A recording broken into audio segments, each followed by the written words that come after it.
So this poet, she's I'm going over here. okay. I'm gonna think of a really cool thing to say. She's like the best poet since sliced bread and cheese and toast and beans and toast. She's just and chocolate and tea and coffee and like the best poet since everything. And you're gonna, I've already got the feels, and you're gonna get it. If you don't get the feels, then I don't know what to say. Please, can you go absolutely wild? Let's do this again.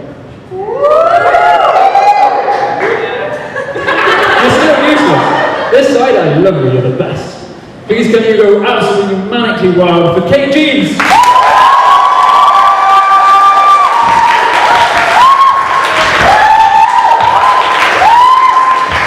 Always gives me the weirdest intros. The other day he introduced me saying I was better than a spade. That was big.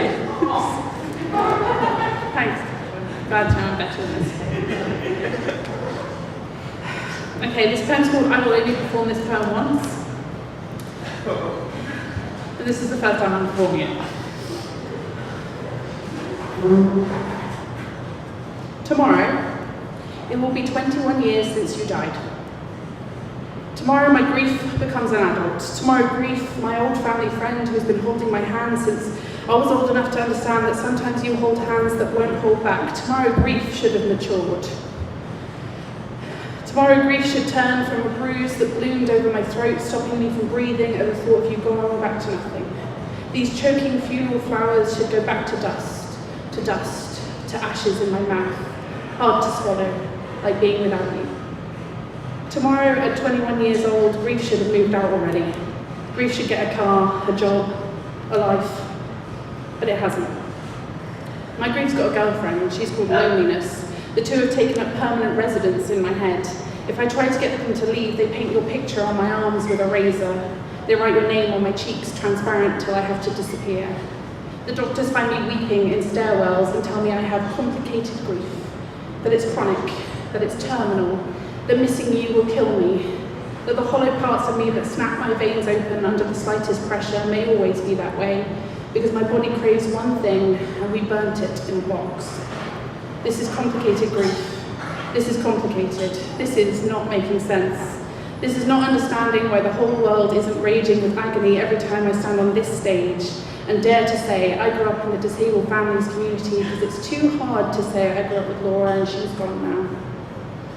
This is the word dead, lowercase, with the angles and points of the letters digging into my esophagus, so every breath since you've been gone has been choked on.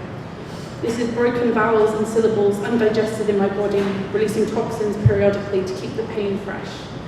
This is that nightmare, in which I find you in a hospital and they tell me you didn't die and you've been waiting here for me all along. You're so excited to see me again and I get to kiss you and I wake up in the kind of happiness that's excruciating because it fools me. A nightmare that gives me a breathless moment of being hopelessly confused, and minutes later screaming and punching blood into walls because it's not true. But half awake, I couldn't remember if you were really gone. This is complicated. This is compacted grief. This is abscessed grief. This is grief turned in on itself and decaying everything. This is pain turned gangrenous, like your stomach when it tried to eat away all that was good about you, all that was good about us, as it gnawed on your organs trying to make you a failure. Tomorrow, grief turns 21, and I expected it to mature, to mellow with age, to move on, to move forward, because I loved you. But I shouldn't have sat open-mouthed with shock, because when I wrote this poem a week ago, that's the first time I said loved in the past tense. I shouldn't be surprised still by how much it hurts to say did.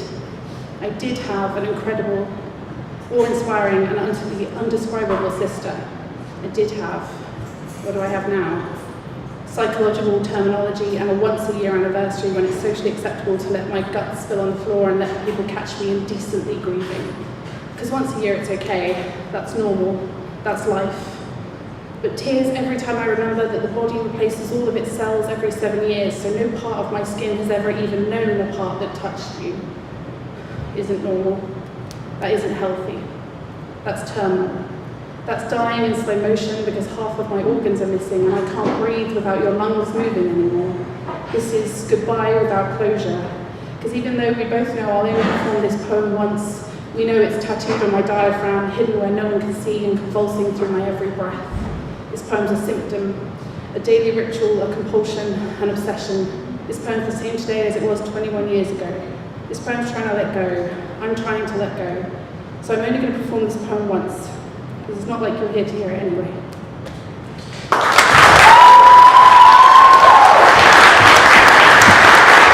Raise the room for Kathryn! Come on, keep it going.